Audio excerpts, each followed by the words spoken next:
La manière dont on parle des femmes dans l'histoire influe sur la perception et les droits actuels de nos contemporaines. Je vous propose depuis le Panama un voyage dans le temps. 4 épisodes pour comprendre le rôle, la condition sociale et les combats des femmes lors de la construction du fameux canal de Panama. Panama. Femmes d'or et d'argent sous l'occupation états-unienne. Les unes contre les autres.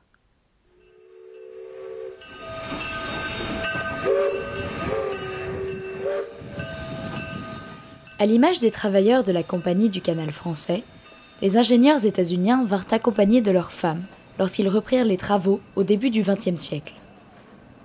Leur arrivée n'incarna pas une opportunité de changement social pour la société panaméenne, mais participa à la reproduction des inégalités déjà existantes, basées sur les classes sociales, le genre et les origines.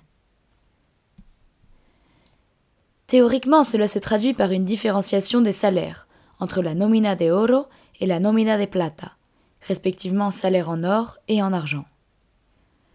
Le premier salaire était attribué aux États-Uniens blancs, qualifiés, et le second à la main-d'œuvre non qualifiée, le plus souvent afrodescendante. Pour les femmes, étant donné que leur accès au travail dépendait du statut socio-économique de leur mari, la distinction était encore plus marquée.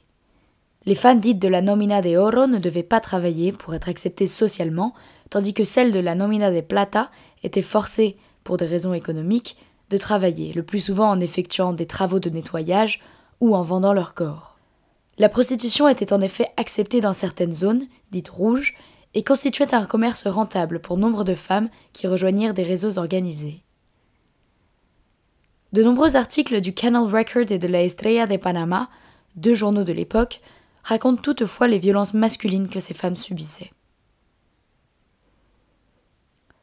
Les femmes états-uniennes qui ne travaillaient pas devaient représenter socialement l'honorabilité de la famille en tant qu'épouses et que mères au foyer, et vaquaient la plupart du temps à des occupations intellectuelles telles que des ateliers d'écriture et autres activités associatives.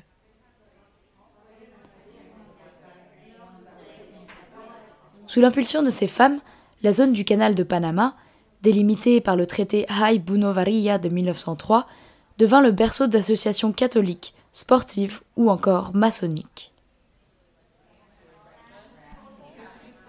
Le peu de femmes de la nómina de oro qui travaillaient lors de la construction du canal américain étaient infirmières ou maîtresses, payées près de moitié moins que leurs homologues masculins. Une infirmière était par exemple payée $50 par mois contre $90 pour les hommes.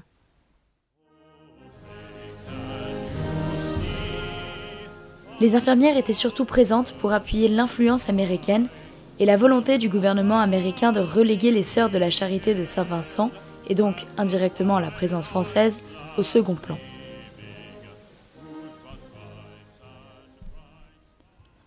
En ce qui concerne les maîtresses, l'existence de 2 types de salaires permettait d'entretenir la ségrégation raciale et sociale dès le plus jeune âge.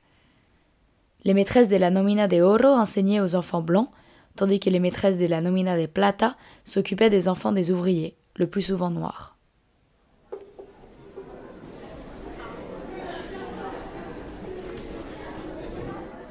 La présence américaine marqua considérablement la société panaméenne du début du XXe siècle, en lui imposant un schéma discriminant dans lequel les hommes blancs étaient les plus puissants et les femmes non blanches les plus stigmatisées et sujettes aux violences des autres. Toutefois, les réunions intellectuelles des Américaines au statut social a priori privilégié dans la zone du canal permirent une prise de conscience sur le rôle de la femme dans la société américaine, dont le microcosme s'activait autour du canal de Panama, puis sur l'absurdité de la ségrégation raciale, système appuyé par ce même microcosme. Bientôt, aux portes de cette zone du canal, un autre mouvement de protestation émergeait, celui des Panaméennes. Judith Couvé pour Crosswords.